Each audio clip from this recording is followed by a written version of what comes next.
Penser différemment que le monde n'a jamais été populaire.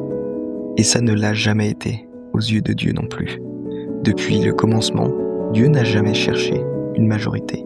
Il a toujours cherché un peuple à part. Jésus le dit clairement en parlant de ceux qui lui appartiennent. Ils ne sont pas du monde, comme moi, je ne suis pas du monde. Être disciple de Christ, ce n'est pas améliorer sa vie dans le système du monde. C'est changer de mentalité, c'est accepter d'être en décalage. Le problème, c'est que beaucoup veulent suivre Jésus tout en pensant comme le monde, raisonnant comme le monde, désirant ce que le monde désire. Mais la parole est claire. Ne vous conformez pas au siècle présent, mais soyez transformés par le renouvellement de l'intelligence. Dieu ne demande pas un comportement religieux, il demande une pensée renouvelée. Le monde pense en termes de confort, Dieu pense en termes d'obéissance.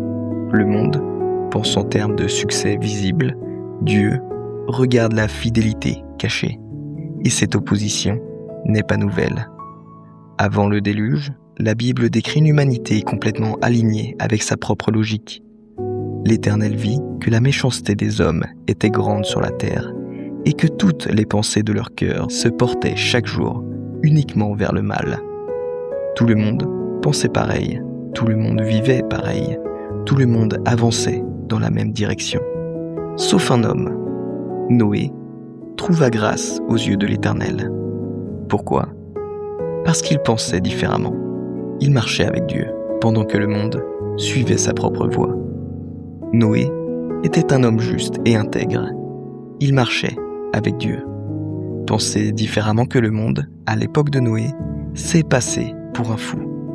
Construire une arche sans avoir jamais vu la pluie, obéir sans comprendre, marcher sans validation humaine. Mais ce décalage a été sa délivrance. Le monde riait, Noé obéissait.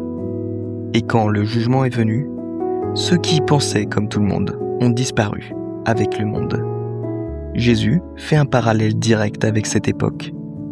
Ce qui arriva du temps de Noé arrivera de même à l'avènement du Fils de l'homme. Autrement dit, le monde continuera de vivre normalement, de penser normalement, de rejeter Dieu collectivement. Et ceux qui refusent de se conformer seront encore une minorité.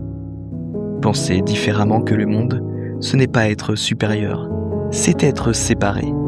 Jésus ne prie pas pour que ses disciples soient retirés du monde, mais qu'ils soient gardés du mal.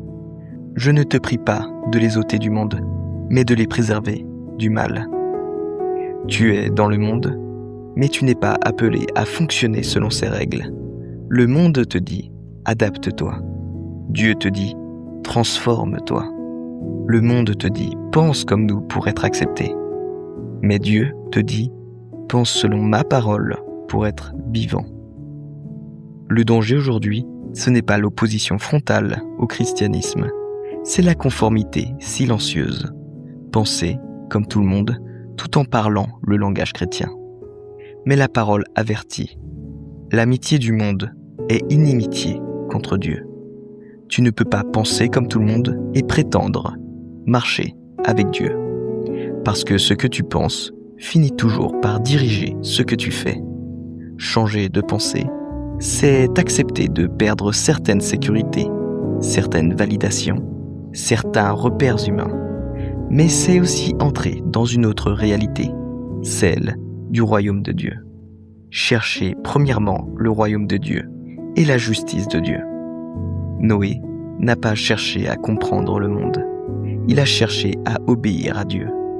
Et aujourd'hui encore, Dieu n'appelle pas des croyants conformes, mais des hommes et des femmes transformés.